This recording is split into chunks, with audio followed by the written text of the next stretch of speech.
তো বন্ধুরা কেমন আছেন? আশা করি মা তারার কৃপায় সবাই ভালো আছেন, সুস্থ আছেন।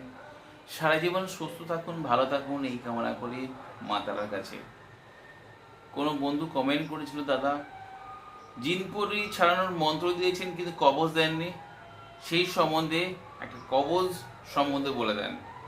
সেই বন্ধুদের উদ্দেশ্যে আজকের এই ভিডিও। ব্যক্তির শরীরে জিনপরি ধরে আছে, তারা কিন্তু সেই রোগীকে কিন্তু ছাড়তে চায় না, সেই ব্যক্তিকে কিন্তু দীর্ঘদিন ধরে ধরে রাখে।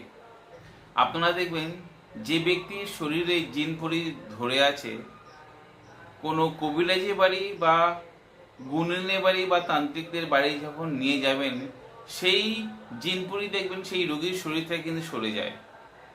আর এরা বিশেষ সময় তাদের কিন্তু সেই রোগীকে শরীরে প্রবেশ করে। যেমন দেখা যায় কোনো অমাবস্যা তিথি বা অশুভ তিথিতে বা গভীর রাত্রে দেখবেন কি যে ব্যক্তি ধরেছে যখন আসে সেই শরীরে, তখন দেখবেন তার শরীর কাঁপে, সেই ভুল বকে, অনেক সময় ঘোড়া থেকে কিন্তু বেরিয়ে যায়। এমনও হয় তার শরীর কিন্তু পুরো ঘেমে যায়।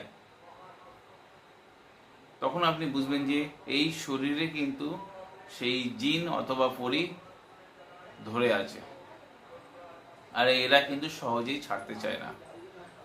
আমি বলবো সেই সব বন্ধুদের উদ্দেশ্যে, দীর্ঘদিন ধরে থাকা জিন পরি সে কিন্তু সেই ব্যক্তির শরীর থেকে কিন্তু চলে যাবে।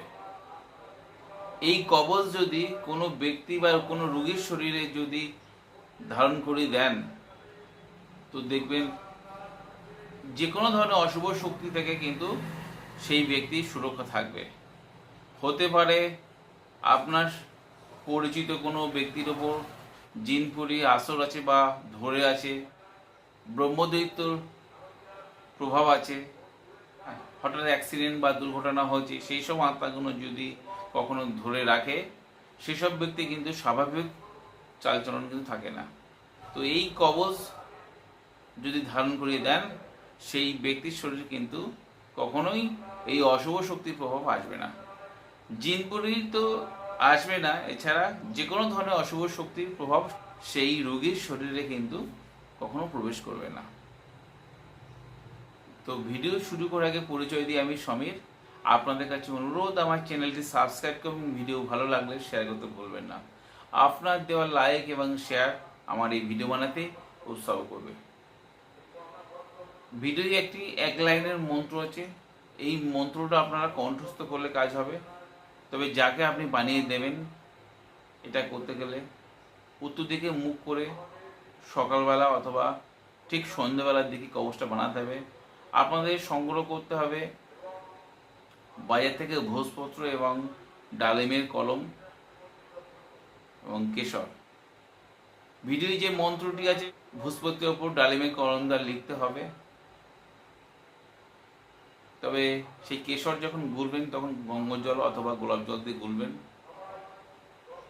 আর ভিডিওয় যে মন্ত্রটি আছে সেই মন্ত্র প্রথমে আপনারা 108 বার জপ করে নেবেন ভোজপত্রে নিয়ে ডানাতে, তারপর 21 বার জপ করবেন। জপ করার পরে কোনো তিন ধাতু বা রূপোর মাদুলিতে ভরে রুগীর গলায় বা ডানাতে পরিয়ে দেবেন, আর মহিলাদের হলে বাম হাতে পরিয়ে দেবেন। কিন্তু এই ক্রিয়া করতে হলে নিজের গুরু মন্ত্র বা ইষ্টমন্ত্র জপ করে নিয়ে আপনারা কাজ করবেন।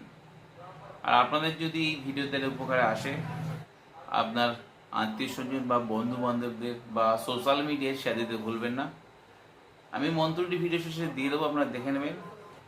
আজ বন্ধুরা এই পর্যন্ত, দেখা হবে আগামী পর্বে। ততক্ষণ সবাই সুস্থ থাকুন, ভালো থাকুন। জয় মা তারা, জয় মা কামাখ্যা। নমস্কার বন্ধুরা।